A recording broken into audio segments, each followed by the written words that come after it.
Students, आज का हमारा थर्ड चैप्टर है डाइजेस्टिव सिस्टम, जिसे हम पाचन संस्थान भी कहते हैं। पाचन संस्थान में वो सभी अंग आते हैं जो हमारे भोजन को पचाकर उसको रक्त में बदलकर शरीर में उपयोग करने के योग्य बनाते हैं। हमारे शरीर को भोजन की आवश्यकता क्यों होती है? भोजन उसी तरह से है जैसे किसी भी रेलगाड़ी में ईंधन डाला जाता है। आप गाड़ी एक्टिवा चलाते हो, उसमें पेट्रोल डीजल डलवाते हो, तो हमारे शरीर को भी काम करने के लिए एनर्जी चाहिए, ऊर्जा चाहिए, जो हमें भोजन से मिलती है। इसके अलावा भोजन हमारे शरीर को ऊर्जा देने के अलावा शरीर में वृद्धि विकास का काम भी करता है, जो कि नई कोशिकाएं बनाने से होती हैं, जिससे टूट फूट की मरम्मत होती है।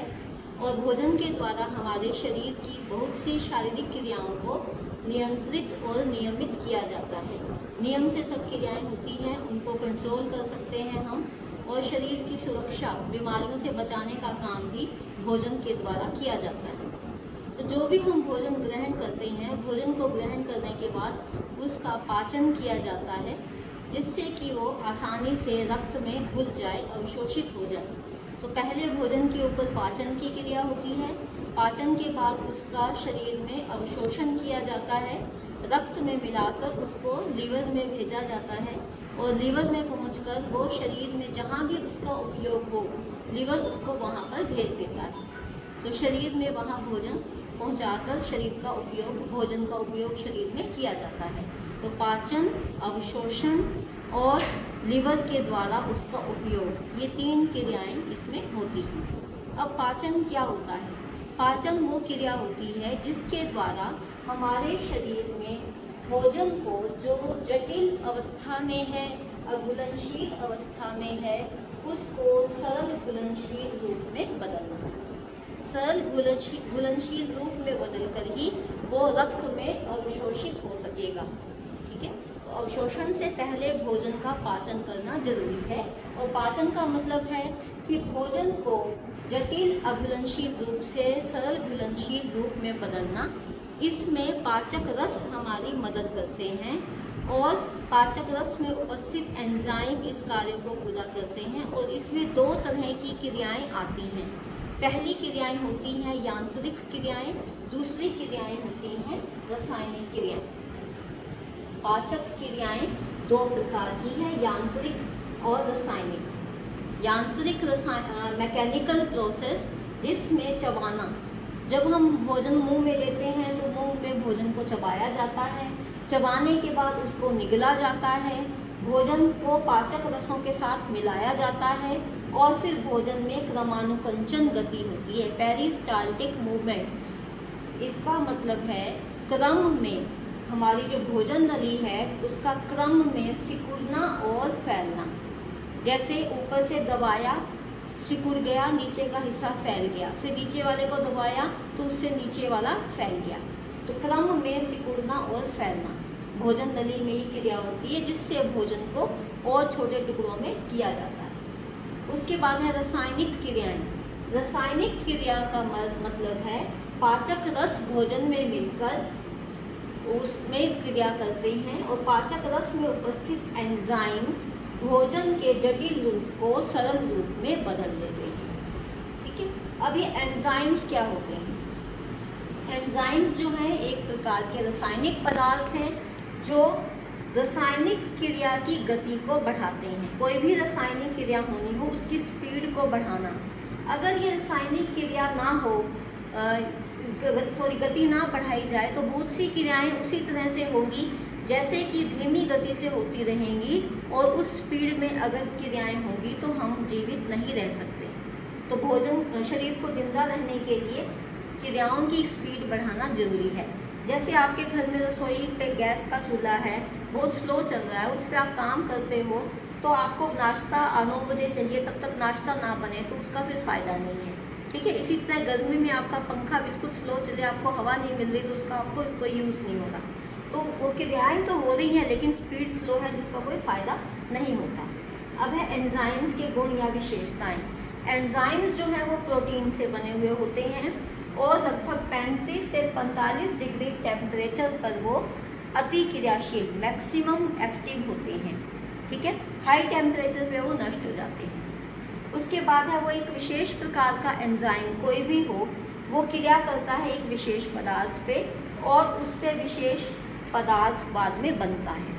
जैसा कि इसका एग्जाम्पल है हमारे मुख में टाइलिन एंजाइम होता है, वो कार्बोहाइड्रेट पे क्रिया करके उसको खंडित करके उसको डेक्स्ट्रिन, कार्बोहाइड्रेट जो पॉलीसेक्राइड के रूप में, उसको डेक्स्ट्रिन या डाइसेक्राइड में बदलता है। फिर विशेष पीएच पर अत्यधिक क्रियाशील। अब पीएच क्या होता है? पीएच अम्ल या अक्षार की मात्रा होती है। कुछ एंजाइम अम्लीय माध्यम में काम करते हैं, जैसे कि टाइलिन एंजाइम जो बताया है वो लाल रस में होता है और वो अक्षारीय वातावरण में काम करता है, ठीक है। लेकिन हमारे स्टमक आमाशय में अम्लीय वातावरण होता है तो वहाँ के एंजाइम अम्लीय माध्यम में काम करेंगे, जैसे कि पेप्सिन और रेनिन एंजाइम होते हैं। और ये एंजाइम केवल स्पीड को बढ़ाते हैं, रासायनिक क्रिया में कोई चेंज नहीं लाते। और जब पाचन क्रिया होती है उससे पहले ये एंजाइम अक्रियाशील इनएक्टिव पड़े रहते हैं। जैसे भोजन नली के अंगों में भोजन जाता है, पाचक रस और एंजाइम भोजन के संपर्क में आते हैं तभी वो क्रिया करते हैं। अब इसके बाद नेक्स्ट है हमारा डाइजेस्टिव ऑर्गन, पाचन संस्थान के अंग। इन अंगों को हम दो वर्गों में बांटते हैं। पहला है एलिमेंट्री कैनाल या भोजन नली, दूसरा है एसेसरी ग्लैंड्स, सहायक ग्रंथियां, या इसके साथ हम सहायक ऑर्गन्स भी कह सकते हैं।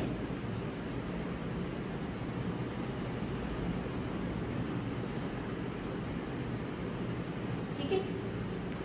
अब इसमें भोजन नली, ये वो सभी अंग हैं जिनमें से होकर भोजन गुजरता है। सबसे पहले भोजन हमारे मुख में जाता है, फिर ग्रसनी गले वाले हिस्से में जाता है, फिर ग्रास नली भोजन नली, फिर स्टमक हमारा आमाशय, उसके बाद छोटी आंत स्मॉल इंटेस्टाइन, लार्ज इंटेस्टाइन बड़ी आंत में भोजन जाता है। इन सब अंगों में से होकर भोजन गुजरता है, ठीक है। मुख से एंटर करके नीचे लार्ज इंटेस्टाइन का एनस वाला भाग से मल बाहर निकलता है। उसके बाद एसेसरी ग्लैंड सहायक ग्रंथियां या अंग, इनमें भोजन जाता नहीं है लेकिन ये भोजन को पचाने में मदद करते हैं। तो इसमें हमारे हम ऐड कर सकते हैं सैलाइवरी ग्लैंड्स को, लाल ग्रंथियां, उसको हम ऐड कर सकते हैं। सबसे पहले हम माउथ के बारे में पढ़ेंगे। माउथ जो है इसके दो भाग हैं, बाहर वाला भाग वेस्टिब्यूल, अंदर वाला भाग ओरल कैविटी, बकल कैविटी, जिसको मुख गुहा भी कहते हैं। बाहर वाला भाग जो है गालों से, होंठ से, बाहर वाले हिस्से से बना हुआ होता है। और ओरल कैविटी मुख गुहा में सबसे पहले है दांत, फिर हमारी जीभ, फिर है सलाइवरी ग्लैंड्स। सबसे पहले हमारे दांत, हमारे जो दांत होते हैं वो हमारी जबड़ों की हड्डियों में स्थित होते हैं और दांत का काम भोजन को छोटे छोटे टुकड़ों में काटना होता है। दांत दो प्रकार के होते हैं, टेम्परेरी और परमानेंट, अस्थाई और स्थाई। टेम्परेरी दांत जो होते हैं उनकी संख्या टोटल जो है वो 20 होती है और परमानेंट टीथ जो है इनकी संख्या 32 होती है। टेम्परेरी टीथ जो है वो 6 साल तक बच्चों के 6 साल की उम्र होने पर बच्चों के टेम्परेरी टीथ गिरने शुरू हो जाते हैं और 12 साल तक जब बच्चा होता है तब तक उसके फिर दोबारा से 28 दांत हो जाते हैं जो परमानेंट टीथ होते हैं। टेम्परेरी टीथ जो 20 हैं उसमें इंसीजर्स 8 हैं, कैनाइन्स 4 हैं, मोलर्स 8 हैं, ठीक है। अब परमानेंट टीथ जो हैं हमारे इसमें इंसीजर्स 8 हैं, कैनाइन्स 4 हैं, मोलर्स जो हैं वो मोलर्स से पहले प्री मोलर्स आ गए जो 8 हैं और मोलर्स 12 हो गए, 8 में 4 और ऐड हो गए। तो एक तो 8 ये एक्स्ट्रा हो गए, एक इसमें 4 ये एक्स्ट्रा हो गए, तो 8 और 4 12 बढ़ गए, तो 32 हमारे हो गए। अब ये 4 जो है 12 साल तक 28 होते हैं। उसके बाद ये 4 विजडम टूथ, अकल जाड़ से हम बोलते हैं, ये मोलर्स होते हैं, वो निकलते हैं तो हमारे 32 दांत हो जाते हैं। अब ये दांत जैसे इंसीजर्स 8 हैं तो ये किस प्रकार से होते हैं, जैसे ऊपर का जबड़ा है, ऊपर के जबड़े में इंसीजर्स 8 होते हैं, इंसिजर 4 ऊपर के जबड़े में, 4 नीचे के जबड़े में। तो ये बीच में हमारे में बीच में से बनाएंगे। बीच में जो ये 4 दांत हैं हमारे, ये सभी इंसिजर्स हैं। और अगर सिर्फ हम ऊपर के जबड़े के बनाएं, उसके बाद 4 कैनाइन्स हैं, 4 ऊपर नीचे दोनों जबड़ों के मिला के हैं। तो कैनाइन्स ये 4 दोनों तरफ एक एक आ गया, C और C। उसके बाद प्रीमोलर्स 8 हैं, 8 में 4 ऊपर और 4 नीचे है। तो हम यहाँ पे 2 ऊपर और 2 नीचे बनाएंगे, PM PM।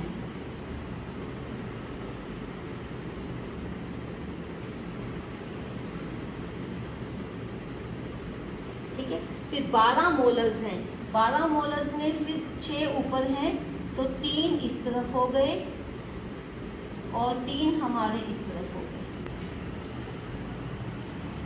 M M M M M M। इस तरह से ये पूरे ऊपर के जबड़े के हमारे 16 दांत हो गए। ठीक है, 16 में 4 बीच में कैनाइन इंसिजर्स आ गए, उनके साइड में एक एक ये हमारा कैनाइन आ गया। फिर हमारे प्री मोलर्स 2 इधर हैं, 2 इधर हैं, और ये 3 और 3 इधर मोलर्स हैं। लास्ट के जो हमारे विजडम टूथ कहते हैं, अकल जाड़, ये एक ये है, एक ये है, 2 ऊपर और 2 नीचे वाली होती हैं। लास्ट वाले मोलर्स जो हैं वो अकल जाड़ होते हैं। अब इंसिजर जो बीच वाले दांत हैं, इनका काम भोजन को काटना और कुतरना होता है। कैनाइन्स का काम भोजन को चीरना और फाड़ना होता है। प्रीमोलर्स का काम भोजन को कुचलना होता है। मोलर्स का काम भोजन को पीसना होता है, अच्छे से उसको पीसना। तो दांतों ने भोजन को पहले छोटे छोटे टुकड़ों में काटा, कुतरा, चीरा, फाड़ा, कुचल कर, पीस कर उसको अच्छे से एक लुगदी के रूप में तैयार कर दिया। उसके बाद है हमारी जीभ, टंग। जीभ के द्वारा हम दांतों के द्वारा भोजन को, दांत हमारी जो है ऐच्छिक मांसपेशियों से बनी होती है, पीछे की तरफ वो जुड़ी हुई होती है, आगे से फ्री होती है। दांत को हम कहीं भी घुमा, जीभ को हम कहीं भी घुमा सकते हैं। और इसमें टेस्ट बड्स होती हैं जो भोजन का स्वाद के बारे में बताती हैं। और जीभ जो है मुख को, दांतों को साफ करती है और भोजन के अंदर लाल रस को मिलाना, उसको अंदर मिक्स करना, और उससे जिससे कि मिक्स होने के बाद वो अच्छे से पाचन हो सके, उसमें मदद करती है। ठीक है, उसके बाद है सलाइवरी ग्लैंड्स, लाल ग्रंथियाँ। लाल ग्रंथियों के 3 जोड़े होते हैं। पहला पैरोटिड, ये अखरोट के आकार की सबसे बड़े साइज की, जो कान के नीचे होती है दोनों तरफ। इनमें सूजिश आ जाए तो कनपेड़ की बीमारी होती है, जो तुमने 2nd सेमेस्टर में पढ़ा भी था। उसके बाद सबलिंगुअल का एक जोड़ा, जो दोनों तरफ जीभ के नीचे होता है। सब मैंडिबुलर, जो निचले जबड़े की हड्डी के नीचे होता है। ठीक है, अब लाल रस क्या करता है? लाल ग्रंथियाँ क्या काम करती हैं? लाल रस को बनाती हैं। लाल रस का क्या काम है? सबसे पहले ये हमारे मुंह और जीभ को गीला करता है। इसमें म्यूसिन नाम का पदार्थ होता है। जब मुख गीला होता है तो उससे मुख की सफाई होती रहती है, और जीभ को भी ये गीला करता है, जीभ घुमाने में आसानी रहती है। जब भोजन गीला हो जाता है तो उसको आसानी से निगला जा सकता है। गीली चीज़ को, सूखी चीज़ को निगलने में दिक्कत होती है। चबाया जा सकता है, चिकना हो जाता है, निगलने में आसानी। स्वाद कोशिकाओं की तेज क्रिया, जब भोजन गीला होता है तो जीभ में उपस्थित स्वाद कोशिकाएं उस पर क्रिया करके भोजन के स्वाद को जल्दी बता देती हैं। और टाइलिन नाम का एंजाइम होता है जो लाल रस में पाया जाता है। ये पके हुए स्टार्च पे क्रिया करके, जो पॉलीसैकेराइड है, उसको डेक्स्ट्रिन या डाइसैकेराइड में बदलता है, जिसकी वजह से जब हम भोजन को खाते हैं, चबाते हैं, तो थोड़ी देर बाद उसमें मिठास आनी शुरू हो जाती है। उसके बाद है लाल रस में उपस्थित लाइसोजाइम होते हैं, जो सुसाइडल बैग भी होते हैं, जो जीवाणु नष्ट करने का काम करते हैं। जीवाणु नष्ट होने से जो भोजन के साथ जर्म्स आए हैं, कुछ वहीं नष्ट हो जाते हैं, और मुख में दांतों की सुरक्षा करते हैं, दांतों को केरीज नाम की बीमारी से बचाते हैं। ठीक है, और ये हमारी जीभ को भी साफ रखने का काम करते हैं। अब ये सब क्रियाएं होने के बाद हमारे मुख में पाचन क्रिया पे क्या होता है, मुख में भोजन में क्या क्या चेंजेस आए। जब हमने भोजन को खाया तो भोजन हमारे छोटे छोटे टुकड़ों में बट गया, भोजन गीला हो गया, भोजन को चबाना आसान हो गया, चबाकर वो छोटे टुकड़ों में पीसा गया, उसको कुचला पीसा गया, और वो एक गीला बन के उस पर टाइलिन की क्रिया होकर वो डाइसैकेराइड में बदल गया। 40% लगभग कार्बोहाइड्रेट्स का पाचन टाइलिन कर देता है। और उसके बाद भोजन को निगलने में आसानी हो जाती है, लुगदी के रूप में बदलकर उसको निगला जा सकता है। तो दांतों ने क्रिया की, जीभ ने क्रिया की, लारस ने क्रिया की, पाचक रस एंजाइम टाइलिन ने क्रिया की, और भोजन इस तरह से पाचन के बाद हमारे अगले अंग ग्रसनी में जाता है। ठीक है, बाकी का हम नेक्स्ट वीडियो में करेंगे। Thank you.